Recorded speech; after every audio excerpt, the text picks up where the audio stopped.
Welcome. In front of me is a MEDION X5004, and today I'll show you how to enable the developer options. So to get started, you want to open up Settings, and from there scroll all the way down to About Phone,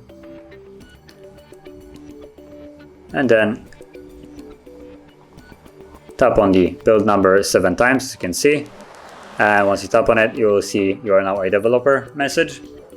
Now, sometimes if you have a passcode or some kind of way of protecting your device, it will tell you to put that passcode or whatever it is before it actually enables the developer option. So if that is the case, just confirm it and then it will be enabled.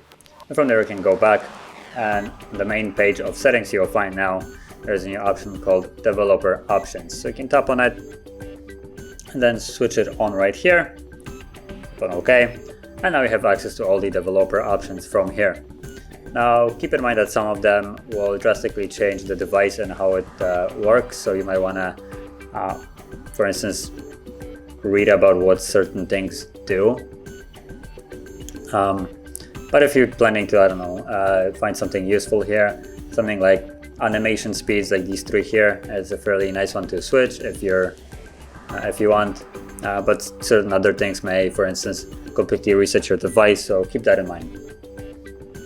But that is how you would enable the developer options. And if you found this video helpful, don't forget to hit like, subscribe, and thanks for watching.